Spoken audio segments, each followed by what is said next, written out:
Oh. Mais non, ça passe pas sur le casque. Oh, oh, oh. Voilà. Père Noël est parmi nous. Voilà. Fallait prévenir, on serait déguisé aussi. C'est vrai qu'il y avait déjà la neige derrière toi. Ouais, c'est mieux comme ça. Et t'arrives à faire oui. bouger le pompon en tournant la tente là. Ah ouais.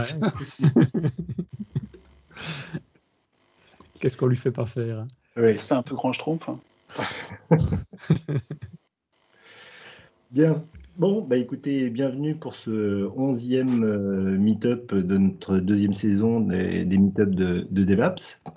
Aujourd'hui, on va avoir trois parties. Une première partie animée par Denis concernant son package DB Mocker qui nous permet de simuler les bases de données pour pouvoir les rendre testables. Ensuite, il y aura Rémi qui va nous parler de la communication entre page web Blazor server-side.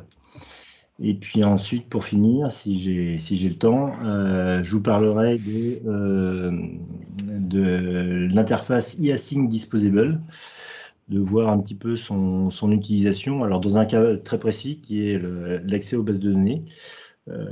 Personnellement, je ne connaissais pas, alors que ça existe depuis un moment, hein, puisque c'est C# 8, je crois, qui a implémenté ça. Et donc, de voir un petit peu comment ça se passe.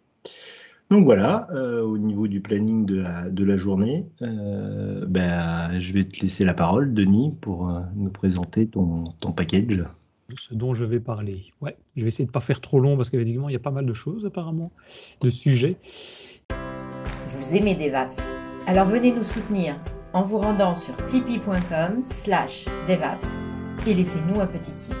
Merci d'avance pour votre participation. tipeee.com/DevApps. Donc, je vais vous parler effectivement d'un paquet qui s'appelle DB Mocker. Je vais revenir rapidement dans des démos après, mais je vais d'abord expliquer un peu le contexte. En fait, le contexte, c'est assez simple, c'est qu'on veut faire des tests unitaires. Et dans les tests unitaires, globalement, ce qu'on veut faire, c'est tester, voir si le code peut fonctionner, on va dire, seul. C'est le point central qui se trouve là.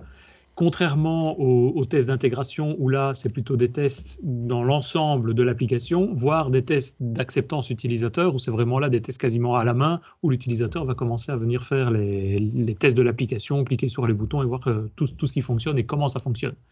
Donc nous, dans notre cas ici, dans mon cas, c'est plutôt les aspects unit testing. Alors quand on parle de tests unitaires, c'est un peu pour résoudre, on va dire, des problèmes qu'on peut avoir de ce type-là. Et si on veut mettre en production, c'est ce qu'on faisait dans les années 2000, on allait sur le serveur et on commençait à tapoter et puis on se dit, hop, on espère que ça marche. Et si on était un peu doué, ça marchait. Si on avait un problème ou qu'il se passait quelque chose, forcément, ça plantait. Ça, c'était un peu le problème de l'époque. Et donc, depuis lors, on a quand même essayé d'avoir des environnements d'acceptance, des environnements de production, de développement, donc différents environnements pour notamment pouvoir valider avec les tests d'acceptance et les tests fonctionnels. Mais ce qu'on va vouloir faire aussi, c'est dans les tests unitaires, et ce qu'on conseille souvent de faire, c'est de les mettre en place pour principalement résoudre trois problèmes. C'est souvent ce qui est annoncé en termes de tests unitaires. D'abord, c'est de trouver rapidement des erreurs, surtout des erreurs en termes d'évolution de code, donc dans l'aspect maintenance, c'est surtout lié au deuxième point, donc la sécurité de la maintenance. C'est quand on va vouloir faire varier l'application, modifier des morceaux, des petites briques à certains endroits, avoir une semi-garantie, on va dire, pas 100%, parce que ça déjà, je pense que ça n'existe pas, mais enfin un maximum de pourcentage, de se dire, ça ne va pas faire péter l'ensemble de l'application. Et donc de développer des tests qui vont venir valider fonctionnellement, techniquement, certains morceaux, des petits morceaux de calcul, pour calculer l'âge de la personne, la procédure qui fait le calcul, est-ce qu'elle fonctionne dans tous les cas? Si je donne des dates supérieures à telle valeur, si je donne des dates vraiment très, très éloignées, si je donne des dates nulles, qu'est-ce qui va se passer, et ainsi de suite. Un autre point aussi sur lequel on préconise souvent de faire des tests unitaires, c'est tout ce qui est documentation, et donc d'essayer de décrire par l'intermédiaire des tests comment un autre développeur doit utiliser la bibliothèque, le composant, la classe, et donc d'améliorer en quelque sorte, ou au moins de faire un minimum, parce qu'on n'est pas souvent très chaud à faire de la doc, et donc ça permet de faire un minimum de documentation dans le code, sans nécessairement commencer à écrire vraiment une doc en Word, quoi. Donc, on se retrouve ici au niveau des tests qu'on va appliquer dans les aspects plutôt de tests sur l'aspect métier, business entity.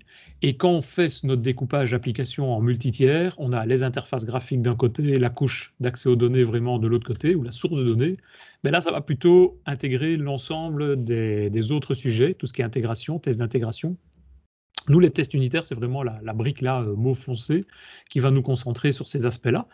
Mais évidemment, on a régulièrement un problème, c'est qu'on veut faire des tests unitaires qui sont autonomes. On ne veut pas que le test fonctionne sur ma machine de développeur, ne fonctionne pas sur la machine d'un autre développeur et, j'ai envie de dire, a fortiori, ne vienne pas non plus fonctionner sur le PC ou sur le serveur de compilation qui se trouve dans Azure DevOps ou dans un autre système de compilation.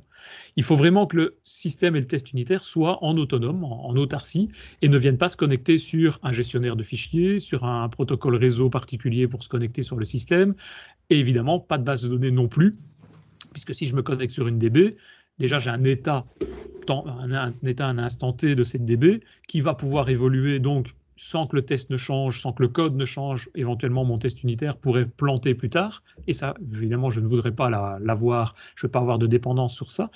Et en plus de ça, si je me connecte sur une DB, j'ai la complexité de comment tester plusieurs cas de figure, alors que ma DB, elle a un état. Il faudrait cracher la DB à chaque fois, en remettre une nouvelle, enfin, ça devient très compliqué. Et donc, ce qu'on veut faire, c'est essayer d'appliquer les bonnes pratiques des tests unitaires, donc rester consistant, atomique, donc vraiment minimum, traitement minimum de l'information et en autarcie, on va dire, en autonome. Descriptif, ça c'est plus dans l'écriture du test, être responsable et avoir une fonctionnalité unique. Donc on va vouloir tester une récupération d'informations, un calcul bien précis. On ne va pas commencer à faire un test unitaire qui parcourra toute l'application en elle-même. Donc voilà, ça c'est un peu la théorie, on va dire, en termes de test unitaire. Et donc, je vais revenir maintenant sur ma démo et donc partager mon Visual Studio qui se trouve ici. Le voilà. Donc logiquement, vous devez le voir aussi, je suppose. Ça va? Tout le monde le voit? Qui me démo consent? Oui, c'est bon. Okay. Donc, j'ai créé un petit programme qui ne fait pas grand-chose, mais juste pour avoir un accès à une DB. Je vais d'abord refermer un petit peu tout ça. Qu'est-ce que j'ai ici? J'ai un programme.cs qui va, on va revenir dessus, faire 3 connexions dans 3 technologies différentes. Parce que ce que je voudrais montrer, c'est que ce n'est pas lié à un seul système. Ça peut être lié à l'autre outil que j'utilise moi et que j'ai développé qui s'appelle Database Commons. Ça peut être lié avec des connexions de base de données via Dapper, ou ça peut être lié à des accès via Entity Framework, par exemple.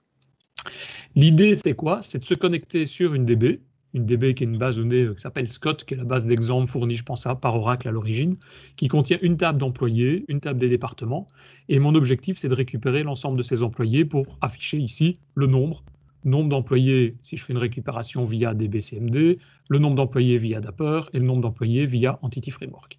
Alors, comment je fais ça? J'ai créé, pour me simplifier la vie, un objet factory, donc un concentrateur de services qui accède aux services de requêtage pour Dapper, pour Database Commons et pour Entity Framework. Donc c'est très simple, je crée un objet SQL Connection, puisque dans mon cas je me connecte sur SQL Server, mais ça peut être un Oracle ou un SQLite ou tout ce que vous voulez. Donc je me connecte sur ma DB locale, et une fois que j'ai ma connexion de créer, je vais envoyer cette propriété SQL Connection, enfin plus exactement mon objet factory, par exemple, à la classe Dapper. Si je vais dedans, elle est très simple, il y a une méthode, retourner le nombre d'employés. Elle récupère donc le factory. Sur base du factory, je peux donc ainsi obtenir la requête SQL Connection et en Dapper faire une méthode query dans laquelle je lui dis tu fais une requête et tu me mappes toutes mes données sur la table des employés. Table des employés, elle est ultra simple aussi. Il y a un nom de l'employé, une date d'engagement, qui est une date nullable, et l'âge sur lequel je vais faire des petits tests par après, c'est bêtement le calcul de 2020, donc cette année-ci, moins, j'aurais pu faire un datetime.today.year, moins la date d'engagement, et s'il n'y a pas de date d'engagement, je considère qu'il était engagé cette année-ci aussi. Donc ça fera 0 dans ce cas-là s'il n'y a pas eu de date d'engagement. Donc, derrière cette méthode, retourner le nombre d'employés, je fais un simple select ename, date d'engagement from EMP. Et ça me récupère dans ce cas-ci, je vous le dis, il y a 14 employés dans cette table, donc c'est une table toute petite. Si je fais ça avec Dapper, c'est très simple. Ça me fait ma récupération de données, ça me transforme tout ça en objet employé qui est là et ça me renvoie un tableau avec ses employés. Si je le fais via le database command, c'est exactement la même chose. La syntaxe est un peu différente. Je fais un using pour créer un objet database command, je lui donne la connexion SQL et je fais exactement la même requête pour faire exactement la même récupération de données, récupérer ça sur table employée. Et si je fais ça via Entity Framework, c'est exactement la même chose. En Entity Framework, je dois juste créer un contexte. Je crée un contexte dans lequel je lui donne mon objet factory. Si je vais voir ce contexte, il crée simplement ici un use SQL Server avec ma connexion. Et puis j'ai simplement une propriété qui m'enverra la liste des employés. Et si je reviens là, j'ai simplement dbcontext.emp pour me renvoyer la liste de tous les employés de cette table-là. Donc, pas très compliqué, pas beaucoup de code. Ça me donne ça en code principal de la méthode main. Et si je l'exécute, ben ça va exécuter 3 fois la même chose, j'ai envie de dire. Ah oui, évidemment, vous n'allez pas voir le résultat. Je vous le dis, on obtient un petit écran avec 14 employés trouvés, 3 fois qui apparaît à l'écran. Donc 14 employés trouvés pour celui-là, 14 pour celui-là, 14 pour celui-là. OK. Alors ça, c'est mon programme. En général, quand on fait des tests unitaires, qu'est-ce qu'on fait? On va venir prendre les méthodes, imaginons par exemple, je prends la première ici, Dapper, et je vais venir moquer, comme on dit, transformer, enfin créer un mock de cette méthode pour me dire, ben, je ne vais pas appeler physiquement cette vraie méthode qui récupère la liste des employés, mais je vais simuler que si j'appelle cette méthode, je vais, par convention dans mon test unitaire ou par défaut, renvoyer 14. Et je sais que dans mon test, le nombre d'employés, c'est 14. Mais donc tout le code qui se trouve ici, il ne sera évidemment jamais exécuté. Ça, c'est un point, moi, personnellement, qui a quelques temps d'ici me dérangeait, enfin, me dérange toujours, mais me dérangeait, c'est pour ça que j'ai réfléchi à la question de comment on peut faire et créer le database commun, de créer le DB Mocker, c'est cette requête-ci n'étant jamais exécutée, et tout le code qui se trouve autour de ces réalisations, etc., n'étant jamais exécuté, ça m'ennuie, quoi. Il y a une partie de code qui ne passe pas par rapport à mes tests unitaires, et souvent, il y a une bonne partie de métier, de calcul qui va s'effectuer à cet endroit. Donc, dans mes tests unitaires, qui pour le moment sont entièrement vides, on va regarder comment on peut faire pour utiliser un simulateur, en quelque sorte, de simulation de DB, sans avoir besoin d'une DB, donc tout se passe en mémoire. Donc on va simplement simuler l'exécution des méthodes de base, les data readers de la DO de base, qui sont utilisés aussi bien par Dapper que par Entity Framework. Donc quand on va devoir faire un execute query, un execute scalar ou tout ce que vous voulez, ça va appeler les méthodes ADO de base qui vont, elles, être interceptées par le DB Mocker pour envoyer vraiment les objets simples, les objets de base. Alors comment je fais ça? Ben, la première chose, c'est que je dois ajouter manage Nuget, je dois ajouter le DB Mocker. Donc je fais une recherche sur DB Mocker, il est là, je l'ajoute. Voilà. 16 000 downloads quand même. Pour le moment, 16 000 downloads, ouais. Je ne sais pas si c'est beaucoup, mais enfin, je suis content, ça marche. Donc le DB Mocker étant installé, qu'est-ce que je vais faire? Je vais créer dans ma méthode de test, je vais venir ici créer, ma méthode test, méthode 1, je vais créer un objet connection qui provient de ce DB Mocker. Donc c'est un mock DB connection. Je rajoute le using qu'il faut, qui vient forcément de ce package DB Mocker. Donc ça, mock DB connection, c'est l'équivalent en gros d'un SQL connection, d'un Oracle connection. Donc c'est un objet qui hérite de DB connection, tout simplement. Et donc je vais pouvoir l'envoyer à toute mon application pour lui dire, ma simulation, au lieu de se connecter sur un SQL Server, tu vas simuler ça en te connectant sur le DB Mocker. Et donc mock DB connection va simuler, comme je l'ai dit, toutes les méthodes d'exécution vers la DB. Donc pour ça, je vais par exemple ici créer mon factory, new factory, et là c'est globalement la seule chose que je vais devoir adapter. Bon, évidemment maintenant je le fais quasiment dès le départ dans mes projets, c'est que factory ici, il a sa propre gestion de connexion à la DB. Ce que je fais en général maintenant, c'est que je lui dis, je vais te donner un DB connection que je vais pouvoir donc envoyer dans mon test unitaire s'il est assigné. Donc je lui dis, si je n'ai pas de connexion, tu vas la créer tout seul, comme avant. Sinon, tu fais simplement mon SQL connection, qui est ici en dessous, ma propriété qui se trouve juste en dessous. Je lui dis, c'est la connexion que je te passe. Ça me permet donc de lui donner mon DB Mocker à la main, si j'ai envie. et donc de ne pas avoir de dépendance dans mon projet. Ça veut dire que simplement faire ça ici, alors si je compile, évidemment, il ne fonctionnera pas, donc je rajoute le paramètre en optionnel. Donc si je fais la compilation de ceci, j'aurai aucun problème de compilation dans mon projet, puisque mon projet en lui-même, à l'exécution, rien ne change. Et je n'ai rien d'autre à devoir changer, excepté le lien, le pointeur vers ma connexion. Donc ça permet ici simplement de lui dire ah ben, je ne vais pas travailler avec une connexion SQL classique, mais je vais lui travailler avec mon objet connection. Et à partir de là, j'ai juste besoin de lui dire ben maintenant tu fonctionnes comme normalement. C'est-à-dire tu as un objet factory qui avait une méthode comme tout à l'heure dapper par exemple. Donc c'est là, je reprends mon programme.cs qui est ici. Donc je reprends pour tester le dapper, il est ici. Factory dapper get number of employees. Je reviens dans mon test. Je vais lui dire, tu prends ton factory.dapper get number of employees. C'est exactement la même chose. Et puis je vais lui dire, ben, tu vas me tester ça. Donc je vais faire un assert et je vais lui dire, ben, moi je m'attends à avoir 14 résultats parce que dans ma DB j'en ai 14. Alors pour le moment, j'ai encore rien simulé, donc forcément ça ne va pas fonctionner. Si j'exécute, et je vais l'exécuter en mode debug, parce que c'est souvent comme ça qu'une fois qu'on rajoute DBMocker après, c'est comme ça qu'on le fait fonctionner. C'est voilà.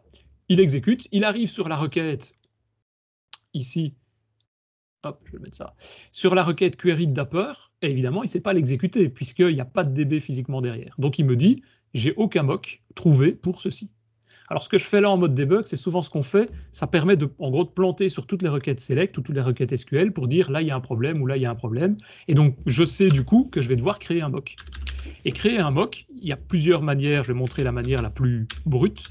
C'est derrière l'objet mock DB connection, j'ai simplement, en plus de toutes les fonctionnalités de base de l'objet DB connection, j'ai juste rajouté un mox, une propriété mox, qui me permet de venir moquer en faisant une condition. Donc je dis when quoi, when any, donc quand n'importe quoi, ou when quand j'ai un objet CMD dont le command text contient telle chaîne de caractères, ou quand le command text contient des paramètres qui possèdent telle valeur, etc. Donc j'ai vraiment mon objet database common classique, ben je peux lui donner n'importe quelle condition pour dire je suis dans telle requête SQL exécutée ou telle autre requête. Ici, j'en ai qu'une pour le moment. On va voir après, on va rajouter d'autres fonctions, mais dans un premier temps, je lui dis, comme j'en ai qu'une, je m'en fous de savoir laquelle. De toute façon, la première que tu trouves, tu la prends. Et je lui dis dans ce cas-là de retourner soit une ligne, une table, un scalaire, un dataset. Dans mon cas, je vais lui dire, tu retournes une table, et une table qui est table moquée, donc par exemple un mock table. Je vais faire un new mock table, dans lequel je vais lui demander d'ajouter des colonnes. Je vais faire plus simple que ça, je vais créer un mock table, allez, mock table point avec des colonnes, et je vais lui dire, j'ai deux colonnes dans mon cas, c'est ename pour la première colonne, et la deuxième colonne, c'était la date d'engagement, hiredate. Et ces deux colonnes-là, elles vont avoir comme valeur, addRaw, une première valeur qui va être demi comme nom, et une deuxième valeur qui va être une date. Par exemple, un new datetime de 2020. On va faire un datetime.today pour dire c'est aujourd'hui. Voilà, il me manque une parenthèse, je pense. Non, qu'est-ce qu'il me manque? Il ne me manque rien. Voilà, donc là j'ai créé le mock, dans ce cas-ci, pour n'importe quelle requête qu'il va rencontrer, il va renvoyer une table qui va être cette simulation-là, name et date d'engagement. Il me manque une parenthèse. Hop. Et donc ici, je n'aurai pas 14 éléments, puisque j'ai qu'une seule ligne, donc je m'attends à recevoir une ligne à l'intérieur de ça. Donc si j'exécute, en mode debug ou en mode run, mon petit curseur va passer au vert. Voilà. Ah, non, il ne passe pas au vert, qu'est-ce que j'ai oublié? Expected 1, actual. Ah bah oui, là je renvoie un tableau. Donc je dois dire le nombre, c'est le count, c'est le nombre d'éléments de mon tableau des employés. C'est pas juste un employé. Donc si je fais le run, là il va logiquement repasser au vert pour me dire ok, j'ai trouvé les bonnes valeurs. Et je peux ainsi tout tester. Si je fais un assert, dire tiens je vais tester la première valeur, je vais dire que c'est Denis que je m'attends à recevoir comme première valeur pour mes employés, donc c'est emp.le first dans mon tableau le premier élément, et je lui dis tu vas retrouver le ename, et ça c'est retourné par Dapper, par la méthode Dapper. Maintenant je peux aussi lui demander de faire la même chose, mais d'aller chercher une méthode calculée. Il y avait l'âge, qui était une des propriétés calculées, et l'âge, comme je suis ici avec un to-day pour lui dire, je lui donne une donnée de simulation qui est aujourd'hui, l'âge devrait logiquement être 0. Donc si j'exécute ceci, en test unitaire, il va normalement me renvoyer aussi en disant « Ok, tout est bon, voilà, test réussi avec succès ». Si j'avais mis un 1 ici, ou si la manière de calculer l'âge n'était pas correcte, ben forcément, j'aurais eu une erreur à ce niveau-là. Donc ça me permet de simuler, en quelque sorte, les différents cas. Alors ici, j'ai mis un when any, je vais le repasser à 0 ici, j'ai mis un when any, donc évidemment, c'est en général pas ça qu'on fait, il faut pouvoir identifier les requêtes. Alors il y a plusieurs manières, donc je l'ai dit, soit je peux faire un when en donnant la condition sur une commande, mais il y a un moyen beaucoup plus simple, c'est je peux lui demander d'utiliser un when tag, donc lui demander de valider, c'est quand il rencontre un tag bien précis. Par exemple, ici, je vais faire un tag qui est get all employees, et je vais taguer ma requête SQL, ma requête que je vais utiliser, pour utiliser ce tag. Alors pour taguer la requête SQL, si je me mets en Entity Framework, c'est pas compliqué. Vous avez derrière la méthode, derrière votre objet, vous avez une méthode d'extension fournie par Entity Framework qui est tag with, et je peux lui donner le tag. Donc le nom tag vient évidemment d'Entity Framework, c'est la même méthode. Donc si je fais ça, si je demande à Entity Framework de me taguer ma requête avec cette chaîne de caractères, elle va pouvoir être identifiée dans le dbmocker. Techniquement, qu'est-ce qu'il fait? Il rajoute simplement un commentaire, tiré, et simplement le get all employees qui est là. Donc si je veux taguer dans Dapper, j'ai simplement besoin ici, en début de requête, de venir mettre mon tiré get all employees. Et là, je vais pouvoir taguer ma requête sur base de ce tag-là et donc de l'identifier. Même chose avec dbcmd, je veux taguer ma requête, ben j'ai un tag with et je lui donne mon get all employees ici pour pouvoir la retrouver. Ce qui me permet donc ainsi d'en avoir plusieurs à l'intérieur de mon application. Et donc, en termes de test, de venir tester, taguer ceci. Donc si j'exécute, il va pouvoir retrouver ma requête qui possède ce tag-là, et ça passe en vert. Si maintenant j'en avais eu plusieurs derrière le Dapper, que je m'étais trompé dans mon tag, j'enlève 2 caractères ici, ben forcément, il ne va plus pouvoir retrouver ma requête, mon tag, il se dit c'est probablement une autre, et donc ça passe en rouge parce que forcément là, il y a eu un plantage à ce niveau-là. Donc je vais revenir ici. Donc voilà, le tag, c'est tout simple, c'est juste ça. Alors il y a une dernière chose qui est souvent ennuyante, on va dire, quand on fait ce genre de process, c'est il va falloir à chaque fois créer, et donc souvent ce qu'on faisait nous, plus maintenant, mais ce qu'on faisait nous, c'est créer des méthodes d'exemple avec des exemples de tables de retour. Mais vous voyez que c'est quand même un peu lourd de dire je retourne une table avec telle donnée, puis une table avec d'autres données d'exemple, une troisième table avec 3 autres données d'exemple, et ainsi de suite. Ça devient tout de suite un peu plus compliqué à chaque fois qu'on le fait. Donc il y a un moyen plus simple, qui existe depuis peu, depuis deux versions, je pense. Je vais créer une méthode de test 2. C'est lui demander, non pas de faire ceci, de ne pas créer les mocks à la main, mais demander d'utiliser derrière le dbmocker, donc le MOX, lui demander de faire un load tag from resource. Et le load tag from resource, je lui dis, tu vas prendre tous les tags que je te spécifie ici, en voilà un. Si j'avais une deuxième requête SQL, j'aurais pu mettre un deuxième tag ici, pour avoir, forcément, dans l'application en général, j'ai pas qu'une seule requête SQL à exécuter, donc je peux en avoir une deuxième qui est là, mais ici j'en ai une. Ce tag-là, je lui dis, tu vas me le récupérer depuis des fichiers ressources. Et donc ça va me simplifier la vie énormément. Je vais par exemple ici créer, pas dans dependency, je vais créer un dossier samples. Dans ce dossier samples, je vais tout bêtement créer un nouveau fichier texte qui est donc un text file, voilà, qui va posséder comme nom le nom de mon tag. En général, ce nom de tag, je vais souvent mettre un préfixe devant. Donc, par convention, tout ce qui se trouve avant le tiret, c'est un préfixe que je peux utiliser, que je peux définir. Et si j'utilise ce préfixe, je dois lui dire d'utiliser ce fichier-là, donc 001, get all employees. Pourquoi? Parce que ça me permet d'en avoir plusieurs, pour avoir plusieurs environnements de test. Si après je fais un autre test unitaire avec un deuxième fichier d'exemple, je pourrais avoir bêtement un 02 ici, ça va simplifier évidemment les choses. Et j'ai juste besoin de demander que ce fichier-là soit mis en embedded resource. En faisant ça, le load tags from resource va automatiquement scanner tous les fichiers embedded de type TXT qui correspondent à ça, à ce tag-là. Il va les lire et il va générer lui-même les mock tables pour moi. Et le contenu à l'intérieur, ça c'est décrit dans la documentation, on peut aller voir, mais c'est très simple. C'est en gros ce qui est retourné par un select quand vous le faites via SQL Server Management Studio, en mode texte, pas en mode gris évidemment. C'est-à-dire vous avez le nom de la colonne, ici j'en ai 2, qui sont alignés, vous voyez ici c'est des espaces, mais donc qui sont alignés pour que ce soit joli à regarder. Je rajoute juste une deuxième ligne qui n'est pas fournie là par le select, c'est le type de retour, parce que moi je ne peux pas savoir que HireDate c'est une date, donc il faut avoir un moyen de l'identifier. Donc je lui dis, premier c'est une chaîne de caractères, deuxième c'est un date time. Alors là j'ai mis string, mais j'aurais pu mettre nvarchar. Hein. Je reconnais plusieurs types, donc j'aurais très bien pu faire ceci aussi. Je vais mettre un string, il faut que tout soit aligné, et puis je mets les valeurs, je mets les données. Donc là par exemple je dis j'ai un Denis 9 décembre 2010, et j'ai une autre personne, Anne, qui n'a pas de date d'engagement. Donc rappelez-vous, date d'engagement pour lui, ça sera considéré comme 2020. Et donc si je fais ça ici, je vais pouvoir lui dire, ah ben maintenant, dans mon modèle de données, j'ai 2 valeurs qui vont être envoyées par cette lecture de données.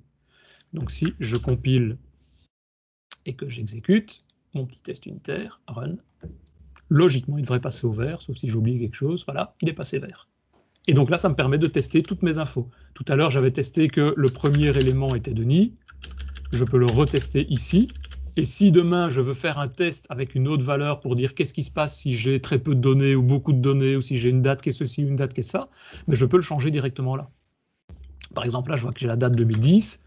Mais je pourrais venir ici dire, comme tout à l'heure, je faisais le calcul de l'âge pour la première personne. En 2010, on est en 2020. Logiquement, pour que ce soit vrai, il faut qu'il y ait 10 ans. Donc si je réexécute, ça devrait de nouveau repasser et rester au vert. Voilà. Mais qu'est-ce qui se passe si, en termes de date, je mets 2021, plus tard, donc il est engagé dans le futur, qu'est-ce qui se passe dans mon test unitaire? Ben, évidemment, ça ne sera pas 10 ans, mais ça sera quoi? Ça sera 0, ça sera -1, ça sera... Donc là, il passe au rouge en me disant j'attendais 10 et j'ai obtenu -1. Donc je vois que dans le calcul que j'ai fait, je dois, dans mon cas, tester -1. Alors après, est-ce que c'est correct ou pas? Ça, c'est le business et le métier qui doit dire si ça fonctionne ou si ça ne fonctionne pas. Voilà, et donc ça, de cette manière, ça me permet de tester. Alors après, il y a plein d'autres méthodes derrière le mock pour pouvoir valider, tester et regrouper. Je peux faire un chargement depuis un fichier CSV, je peux faire le chargement depuis les fichiers ici, les fichiers ressources tels qu'ils sont là. Je peux les créer moi-même à la main via un mock table, simuler que je renvoie une table vide. Ça, c'est souvent pour des tables de config, par exemple. Le dev, on considère que la table de configuration est toujours remplie, sauf le jour où il se passe un truc. Et donc, je vais pouvoir vraiment tester l'ensemble de mes différentes requêtes et de mes différentes commandes assez simplement, assez facilement, sans devoir passer l'exécution de mon code, donc sans avoir besoin d'avoir une DB, on va dire, derrière. Il y a une chose, du coup, qui n'est pas réellement testée, c'est la requête. Donc, tout le code ici est exécuté. Je transfère, comme je l'ai dit, simplement les queries sont retransférées à la source, vraiment via l'objet DB de base, sont transférées pour faire l'exécution de cette requête. Mais la requête SQL qui est là, si j'avais écrit n'importe quoi ici, ben mon test unitaire, il passe quand même, puisque je n'ai pas de validation, je n'ai pas de serveur SQL qui va valider ce test unitaire. Pardon, qui va valider cette requête SQL. Mon test ici, il passe. Si je veux le tester, pas l'exécution, parce que là j'ai besoin d'un vrai serveur, mais j'ai quand même la possibilité, Microsoft me donne une option qui est, je crois que je l'avais mis derrière le mock, je ne sais plus comment c'est, voilà c'est ça, c'est le asValid SQL Server Command Text, qui est juste un booléen, qui est une méthode, voilà, je peux demander de passer à vrai, et si j'active ça, donc là je lui dis, en plus de simplement moquer les données et me les retourner, tu vas quand même faire un test de syntaxe, pas plus, parce qu'encore une fois, j'ai pas plus que ça, mais je peux tester la syntaxe de ma requête SQL. Et simplement me renvoyer, il fallait peut-être que je dise faux, je sais plus, va être le validate. Non, mais elle était correcte, ta requête. Il y avait XXX, donc la colonne XXX existe peut-être. Ah oui, non, effectivement. Si je fais, voilà, ça, le select n'existe pas. Alors du coup, je pense qu'il n'y avait pas ça à faire. Run. Voilà. Là, il me dit, ma requête SQL, il y a un truc qui ne va pas, elle a pété. Le command text is not a valid SQL Server query. Donc là, syntaxiquement, c'est souvent le type d'erreur qu'il y a, syntaxiquement, je fais une correction pour venir dire il manque un truc, quoi. Et donc je peux mettre mon XXX parce qu'effectivement, il peut y avoir une colonne XXX qui existe. Donc voilà, ça me donne la manière dont maintenant nous on travaille comme ça depuis au moins 2 ans, je pense, et on moque en quelque sorte toutes les méthodes, toutes les requêtes SQL de cette manière-là, et ça nous a sauvé régulièrement la vie, simplement parce que régulièrement, une faute de frappe, on oublie un T et ça va vite. Et puis ça nous permet de valider en quelque sorte, de simuler des tables vides, de simuler des tables qui contiennent une donnée, qui en contiennent 5, qui contiennent des données particulières, et on va valider ainsi toutes les informations en disant j'ai une valeur nulle pour la date, j'ai une valeur fixe pour la date, j'ai une valeur, et donc je donne toutes les valeurs, ce que j'appelle moi les valeurs extrêmes à l'intérieur du process. Voilà. Je ne sais pas s'il y a des questions sur cette démo, cette petite démo. Oui, moi je voulais juste rajouter une chose, c'est souvent quand on a un projet et qu'on veut mettre en place le code coverage, on a toute la partie, si on n'a pas ce genre d'outil, on a toute la partie repository qui n'est pas couverte. Pas couverte, oui. Donc je ne sais pas vous, comment est-ce que vous palliez à... Parce que je sais que par exemple j'ai des clients qui nous disent voilà, je veux bien que vous développiez pour nous, mais je veux que vous nous livriez un produit avec 90% de code coverage. Donc moi j'arrive à la partie repository, comment est-ce que je fais pour arriver à avoir du code coverage là-dessus? Vous pouvez exclure une partie, mais forcément c'est faussé, quoi. Ouais. Bon, moi je prends le principe du SQL Embed qu'on avait anciennement, qui est plutôt jeune, mais qui marche encore bien sur les serveurs de build. Oui, c'est ce que fait aussi d'ailleurs Entity Framework, mais là il faut être en Entity Framework. Tu peux avoir un driver en gros SQLite avec une DB in memory qui permet de simuler. Mais c'est que Entity Framework, ça. Ouais. C'est marrant, je suis sur Entity Framework. Sinon, un Docker, et puis tu tournes sur une base SQL, sur ton serveur DB vierge, là, donc tu fais ce que tu veux avec, et tu as un environnement pristine à chaque fois que tu pars un nouveau CI, quoi. Oui, mais dans ce cas-là, comment tu fais? Tu as une DB avec un exemple de données. Si tu vas avoir un autre exemple de données, tu dois cracher. Tu fais tes inserts, au début comme tu veux, quoi. Ouais, mais au moins, ce qui m'intéresse, c'est qu'au moins tu testes tes requêtes SQL pour de vrai, avec tes index, avec tout ça, là. Mais ça sort de la philosophie puriste, on va dire, des tests unitaires, où tu es dépendant d'un environnement externe. Non, parce que c'est ton propre environnement que tu maîtrises, c'est ton Docker qui est pristine à chaque fois, quoi. Ouais. Et en plus, c'est du déclaratif. Ouais.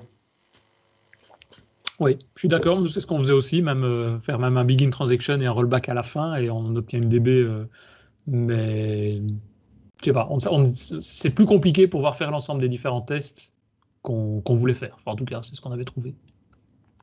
Bon, en tout cas, avoir un test comme ça, au moins un, c'est toujours pertinent, là. Ça évite justement d'avoir au moins un test qui passe par des repositories ou autres, là. Oui, ça c'est vrai. Après, pour le reste, c'est vrai que tu peux moquer tes repositories ou des choses comme ça pour accélérer certains tests, pour des jeux de données un peu plus... tous les edge cases, là, qui sont parfois un peu durs à tester.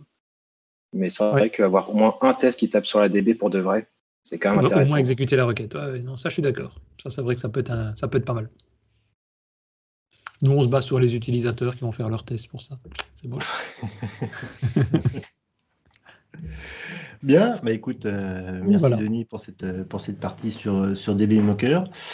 Maintenant, on va passer à un produit qui a un petit peu le vent en poupe actuellement, donc le fameux Blazor. Et donc, c'est Rémi qui va nous en parler.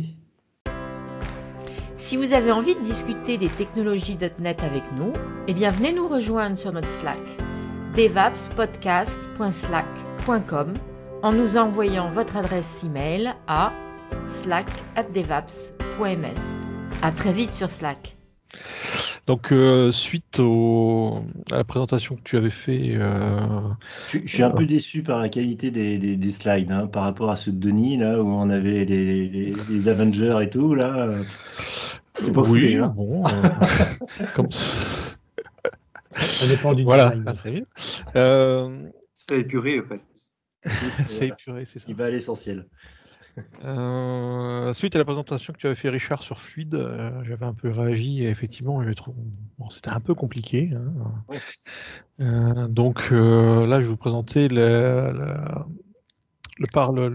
message interpage sur Blazor server-side.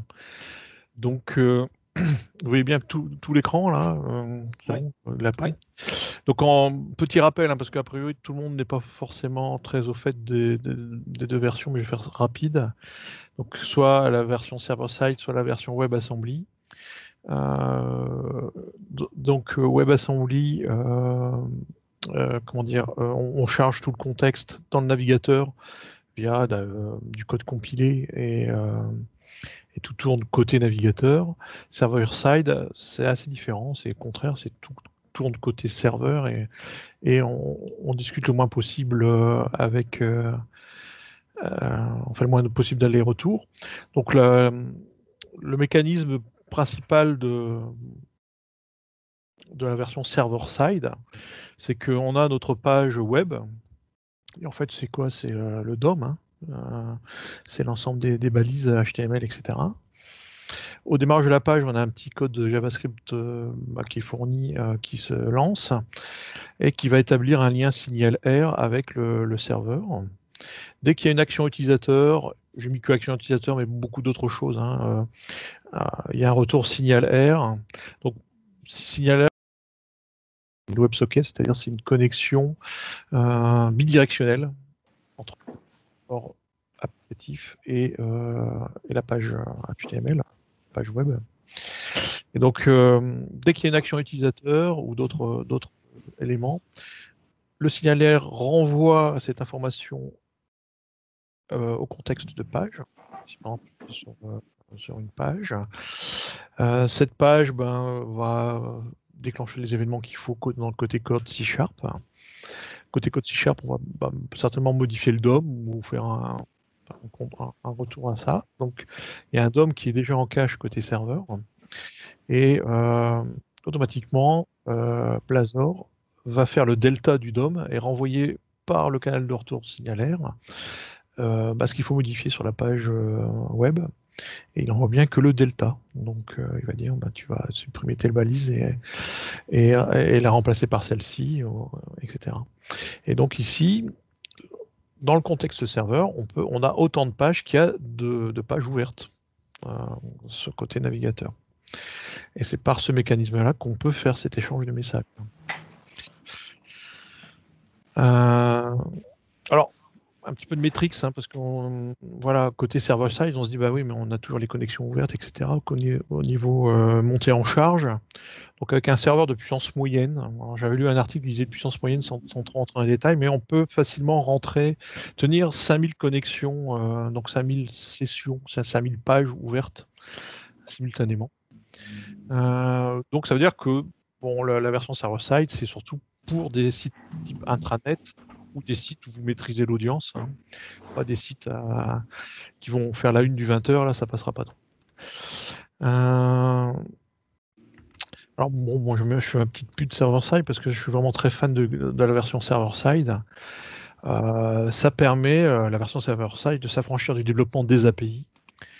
Parce qu'on fait directement côté serveur, par exemple nos commandes SQL ou des appels dans le cloud, sans devoir se prendre la tête, sans savoir mes tokens de sécurité cloud, comment je les passe, je dois mettre un proxy, pas, enfin bon.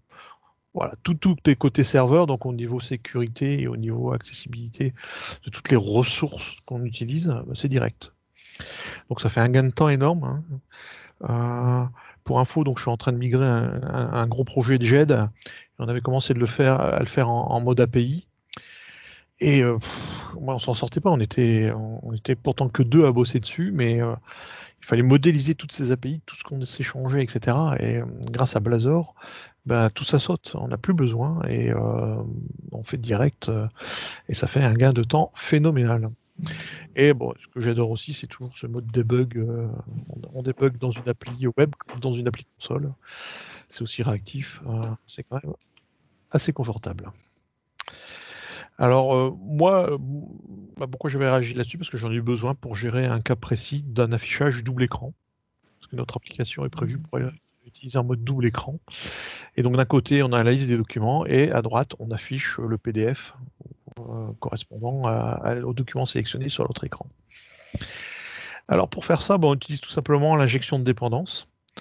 Petit rappel, donc il y a 3 types d'injection de dépendance possibles. Pardon, il y a 3 types d'entités possibles. Il y a le singleton, qui est une instance unique pour l'application. Donc ce singleton sera disponible pour l'ensemble des pages. Le scope, qui lui est lié à une requête, donc à une page. Donc là, nous on l'utilise par exemple pour l'authentification de l'utilisateur, pour avoir le contexte d'authentification. Et le transient, je n'ai pas vraiment trouvé d'usage, qui est unique à chaque fois. Donc pourquoi pas faire un new à la place, bon, à voir. Donc on va passer à la démo. Hein. Donc je vais vous faire ça très rapidement, ça va prendre 4 minutes. Donc je vais créer un nouveau projet server-side.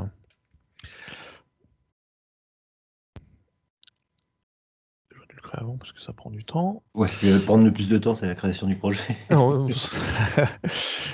Voilà, donc c'est le projet, le template classique avec la page index, etc. Donc la première chose que je vais faire, c'est que je vais ajouter une classe et je vais l'appeler message. Voilà. Et donc dans cette classe message, je vais ajouter un event. Cet event, ça va être là-dessus qu'on va s'abonner pour passer les messages d'une page à l'autre. Donc ça va être une func qui prend une string et qui va envoyer une task. Et on va appeler ça event. Et puis il faut que je fasse une méthode pour pouvoir publier, parce qu'on peut publier avec un event, on peut publier que depuis cette classe-là. Donc on va appeler ça new message, qui prend un string, le message, et voilà. Donc on fait message. Alors je ne fais pas de test, rien du tout, il faudrait vérifier que ce soit instancié, etc. Mais là, c'est vraiment pour la démo. Au niveau, voilà, donc ça va être la classe qui va être échangée entre toutes les sessions, les instances de page. Il suffit tout simplement d'en créer un singleton. Donc dans le startup, il y a déjà tout ce qu'il faut. Je ne vais pas utiliser la démo du Weather Forecast, donc je vais mettre à la place mon message ici. Et voilà, on a pratiquement terminé. Maintenant, il faut qu'on construise la page. Donc je vais prendre ma page ici. Donc je vais injecter mon message. Je vais appeler MSG par exemple. Et puis au niveau code, alors on va déjà proposer la possibilité d'ouvrir une nouvelle page.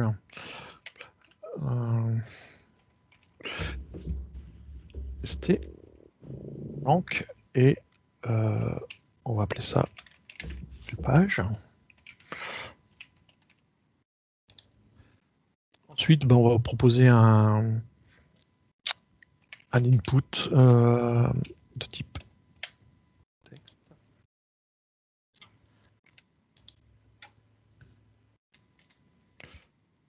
Pouvoir saisir notre petit message. Et puis on va le binder avec notre valeur, par exemple message, une variable, voilà, c'est mieux. Et puis bien sûr, il faut faire un submit. Alors, ici, on va s'abonner au système de message, donc sur l'initialisation. Ouais, bon, d'accord. C'est toujours aussi buggé. On. Bon.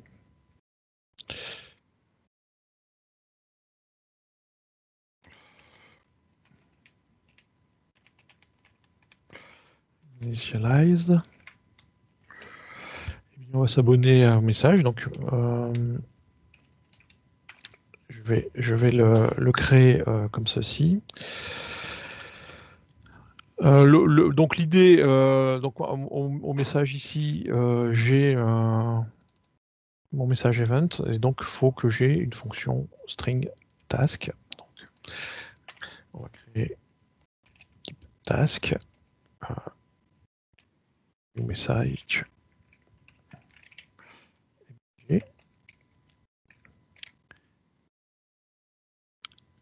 Alors, je vais prendre mon petit anti-sèche, parce que là, voilà. Et alors, bon, donc j'ai fait un petit GitHub hein, pour que je vous partagerai à la fin, si vous voulez reprendre ça. Oui, voilà. J'avais perdu le fil. Alors ici, je vais mémoriser l'ensemble de mes messages dans une liste. Et donc, quand je reçois un nouveau message, je vais venir l'ajouter dans mes messages. Voilà. Et je vais lui dire de rafraîchir l'écran. Alors, quand on va être dans un contexte de thread différent, il faut l'invoquer de façon asynchrone. Et voilà, c'est le state. Donc je dis à la page Blazor, bah, ton état a changé, il faut que tu rafraîchisses le DOM et que tu fasses tout son mécanisme de rafraîchissement de DOM. Alors ici je vais donner message.newMessageEvent plus égal à newMessage. Voilà. Alors j'aurais pu le mettre en direct, je vais vous expliquer après pourquoi je ne l'ai pas mis en direct, c'est pour faire le ménage. Et ensuite, voilà. Donc je crée ma variable nouveau message, celle que j'ai bindée un peu plus haut.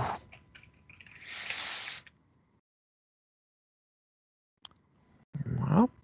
Et puis il ne me reste plus qu'à mettre un bouton pour envoyer mon message.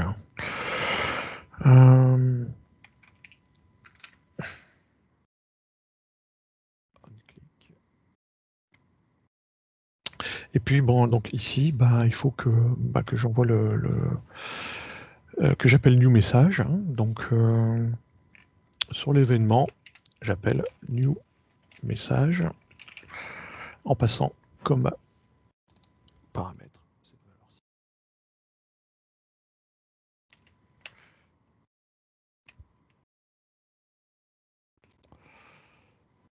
Qu'est-ce que j'ai Il y a une parenthèse qui manque, je crois, à la fin. Oui, exact.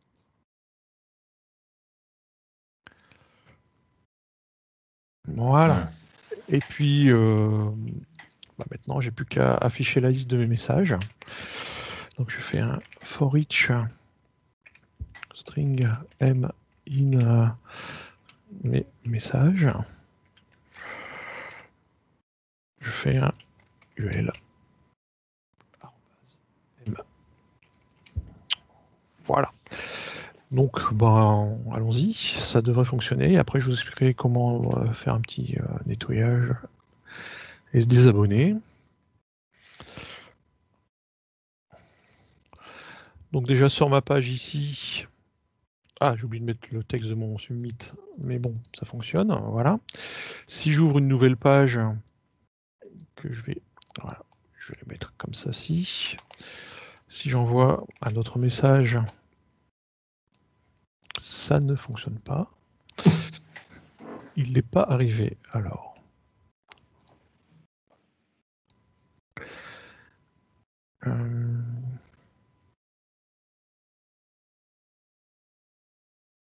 Ouais.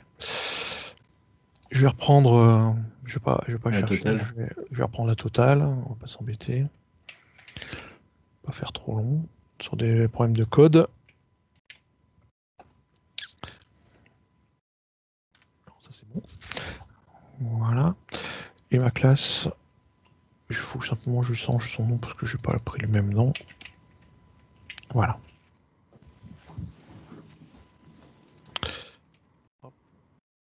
New message event ici. Voilà.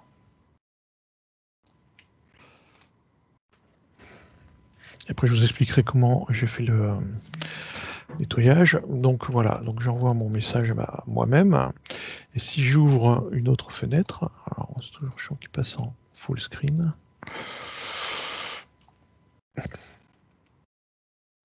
Voilà, donc là on s'échange nos messages. Voilà, ça marche directement. Et donc pour faire le ménage, j'ai tout simplement ici dans la page dit que j'ai implémenté le iDisposable, et bien sûr je l'ai implémenté, je me suis désabonné, parce que sinon quand quelqu'un ferme la page, on reste abonné, et donc ça peut poser des problèmes. Donc voilà, donc on n'a pas utilisé un seul bout de code JavaScript, et on a mis en place un système d'échange de messages, de ce qu'on veut, entre deux pages, avec un système d'abonnement et de désabonnement. Donc, si je comprends bien, en gros, côté client, quand tu cliques, il y a un message signalaire qui est envoyé au serveur, le serveur qui utilise le singleton de ton service et qui déclenche à ce moment-là un event qui est renvoyé à l'ensemble des gens qui sont abonnés à... C'est ça. C'est ça, c'est le new message ici. Non, pardon. C'est ça. Quand je reçois un nouveau message, je viens l'ajouter à ma liste. Et le fait de l'ajouter, c'est ici, new message. J'invoque mon event, effectivement, ici. Et effectivement, on peut s'amuser à regarder le signalaire. Hein, on le voit passer. Donc, je vais mettre en mode network. Je vais rafraîchir pour être sûr, voilà. Et WebSocket. Et donc ici, il faut cliquer sur le... Ah oui, voilà, il faut cliquer voilà. là. Ouais. Voilà. Et donc à chaque fois, on voit les messages. Et là c'est un partage entre pages, mais on peut imaginer que ce soit aussi un partage entre composants, entre plusieurs composants d'une page. Alors, oui, alors ça, il y a d'autres mécanismes. Ça, c'était vraiment un partage entre pages, mais effectivement, entre composants, il y a d'autres mécanismes qui existent. On peut faire une cascade d'événements, c'est-à-dire que quand je reçois un événement sur un composant, je peux lui dire, comme je suis moi-même un composant, on renvoie effectivement de l'autre côté, et on peut aussi faire une espèce de système d'héritage et recevoir des contextes du composant parent. Voilà. Il y a une page qui décrit ça bien, là, la page de chez Chris Santi, que je vous mettrai en commentaire et qui explique tout ça. Mais c'est d'autres mécanismes, hein, ça n'a rien à voir avec ce système de message. C'est le mécanisme interne Blazor. Interne Blazor qui marche aussi sur ces systèmes d'abonnement, etc. Mais c'est complètement masqué, on n'a pas à le gérer. Voilà. Ok, bon, super. Voilà, moi c'est tout ce que j'avais à dire. Donc si vous voulez voilà, donc le server-side, ça masque vraiment toute la plomberie. On n'a pas trop à s'embêter. Et pour être sur un gros projet, ça marche quand même plutôt pas mal. Je suis pas encore tombé sur un problème. Donc il faut la seule chose, c'est vraiment être à l'aise avec les await et les tasks et bien comprendre comment tout ça s'enchaîne. C'est la seule contrainte. Mais sinon, ça marche pas mal. Et donc vous pouvez retrouver le petit code d'exemple sur ce lien ici. Eh ben justement, comme tu parles d'await async, tu me tends la perche pour la suite. Ouais. Donc, moi, je voulais vous parler. Alors, je vais partager mon écran. Donc, moi, je voulais vous partager juste. Alors, je me souviens jamais où on partage cet écran. Ça y est, c'est là. Le boulet. Non, je me suis planté. Ah putain, c'est pas possible. Mais virez-le celui-là. Où est-ce que c'est? Putain. Tu vois le bouton rouge en haut à droite, appuie dessus pour voir. Voilà. C'est marqué quitter, là, live. Voilà. C'est bon, vous voyez. Le bouton marqué ne pas appuyer. Vas-y. Donc, là, j'ai une petite application bête et méchante dans lequel j'ai un repository, dans lequel j'ai un load all async qui charge l'ensemble des podcasters. Et donc, j'avais un code, j'allais dire, classique, où je créais une nouvelle connexion, un nouveau objet commande, je faisais un execute reader, je récupérais mes podcasters, que j'ajoutais dans ma liste et je retournais ma liste de podcasters. Avec mon create, c'est pas create mais c'est pas grave, mon create podcaster qui instancie le podcaster par rapport à ce qu'il y a à l'intérieur du reader. Mais ça, c'est pas très important. Alors, quand je regardais mon code, là, je voyais que Rich Harper, et puis je crois qu'aussi Roselyne me le souligne, je voyais que j'avais un petit zigouigoui, j'appelle ça un zigouigoui sous le using en vert, m'indiquant qu'il y avait quelque chose à faire. Donc, comme je suis curieux, j'ai regardé un petit peu ce qu'il me proposait. Et donc, à chaque fois que j'avais un using, il me disait, je peux déjà, dans un premier temps, utiliser une simplification des usings. Une simplification des usings, c'est-à-dire que vous savez que normalement, les usings, il y a using et puis après, il y a accolade, ouverture et fermeture de l'accolade. On peut maintenant simplifier ça avec juste using sans faire de fermeture de l'accolade, d'ouverture et de fermeture de l'accolade. Donc, on a directement sur la même colonne le using connection pour l'objet connexion, la même chose pour le commande et la même chose pour le reader. Donc, on a tout qui est au même niveau. Alors, vous allez me dire où est-ce qu'il fait, vous savez que le using nous génère en réalité un try-catch, et un try-catch et surtout un finally, pardon. Un try finally, et dans le finally, il appelle la méthode dispose de l'objet qui a été déclaré dans le using. Donc là, c'est à l'intérieur du contexte dans lequel est utilisé le using que le dispose est appelé. Donc, c'est-à-dire ici à la fin de notre méthode, il va générer automatiquement les try finally correspondants. Donc, je ne sais pas si vous trouvez que ça c'est plus simple. Mais j'aime pas du tout, moi. T'aimes pas du tout ? Moi, j'aime pas non plus cette écriture. Je trouve C'est ça illisible. moins propre. Ouais. Là, le problème, c'est qu'on ne sait pas bien où ça commence et où ça finit. On va voter. Levez la main à ceux qui sont. Levez la main à ceux qui aiment bien. Ceux qui aiment bien. Mais bon. Donc, ça, c'est la première chose. Et j'allais toujours. Il y en a deux qui aiment bien.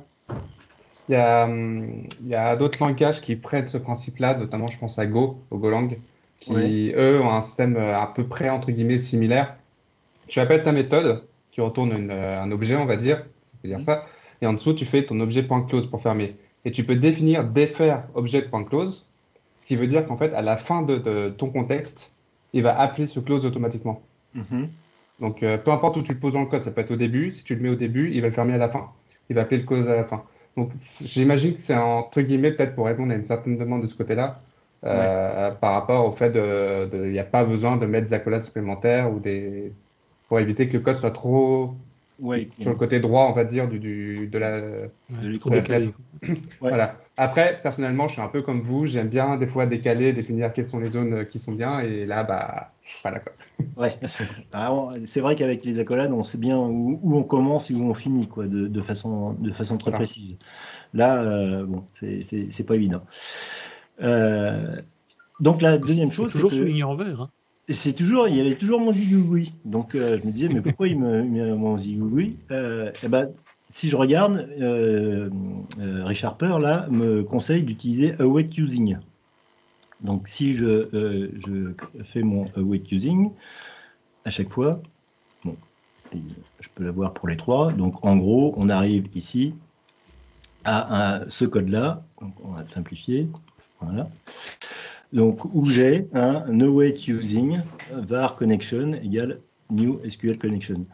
Donc, qu'est-ce qu'il fait en réalité, mis à part les histoires des accolades, c'est qu'il va aller interroger, il va appeler non pas la méthode dispose de l'objet SQL Connection, mais son implémentation asynchrone, c'est-à-dire async dispose. Ou dispose async, je ne me souviens plus laquelle c'est. Donc, ce qui permet d'avoir un appel asynchrone de la méthode dispose au sein de cet objet SQL Connection et SQL Command.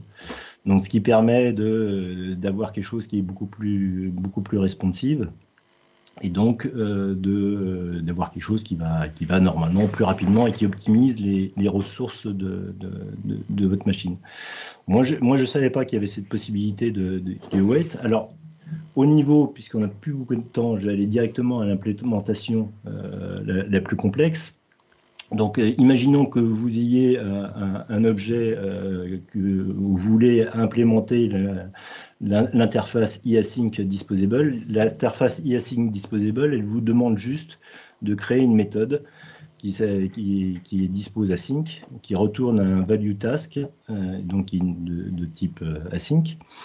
Et dans les préconisations de Microsoft, donc ils nous disent il vaut mieux créer une méthode protected qui s'appelle dispose async core, dans lequel on va justement appeler les méthodes dispose async ou les méthodes dispose des ressources qui sont utilisées à l'intérieur de notre code. Donc par exemple ici dans ma classe custom disposable, j'ai deux ressources qui sont utilisées en interne, qui sont des ressources qui sont eDisposable et qui sont aussi des ressources eAsync disposable. Et donc dans la méthode dispose async core, c'est là où on va appeler ces différentes méthodes pour pouvoir disposer de façon asynchrone également les ressources internes à notre classe qui sont utilisées de façon asynchrone.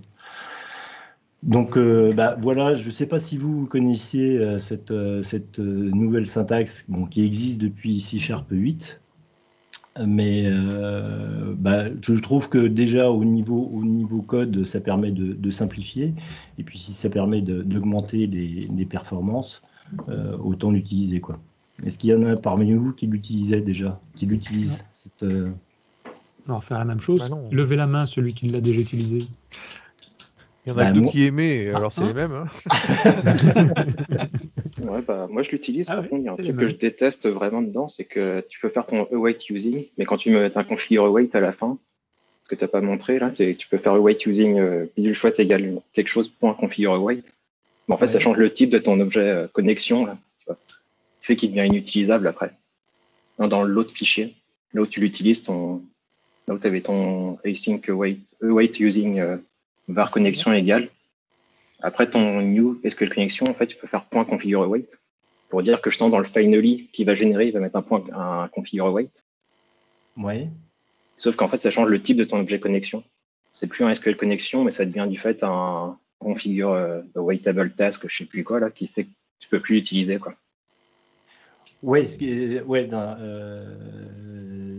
il faut que tu passes par une ligne supplémentaire. Tu peux pas le faire. C'est ça, ce qui fait que c'est vraiment très désagréable en fait à utiliser, quoi. Ouais, il faut. Quand tu dois faire du configure await, ce qu'on fait souvent dans les libs en tout cas. Ouais, tu es obligé de passer par la déclaration d'une variable intermédiaire sur laquelle tu appliques ton configure await et puis après tu peux l'utiliser, quoi. Ouais, c'est un des inconvénients. Ouais.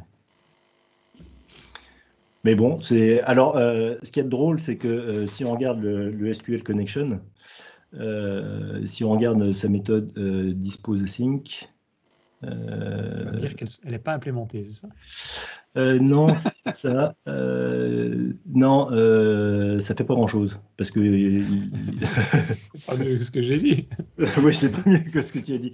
J'ai été regardé en détail. Mais bon, ce qu'il faut imaginer, c'est plus, j'allais dire, un coup à prendre pour si on avait des objets qui utilisaient des ressources non managées un petit peu de façon différente, quoi. Mais bon, c'est... Ok. Voilà. Je voulais juste C'est intéressant à savoir. Moi, je ne connaissais pas non plus. Bon, mais écoutez, Merci bien. On a encore débordé. Donc, on se retrouve la semaine prochaine pour le dernier meet-up avant Noël.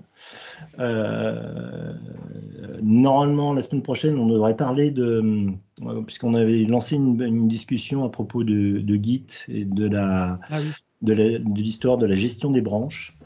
Donc, savoir quelles sont les meilleures pratiques ou les différentes pratiques meilleures qui on va dire les différentes parce que les meilleures, je ne suis pas certain. Oui, voilà, mais bon, suivant le contexte, bien sûr, à chaque fois. Mais quelles sont les différentes pratiques? Il y a Laurent qui va nous parler aussi de tout ça. Écoutez, en attendant la semaine prochaine, portez-vous bien et à la semaine prochaine. Ciao tout le monde. Salut. Ça marche. Bonne soirée à tous. Bonne soirée. Bonne soirée.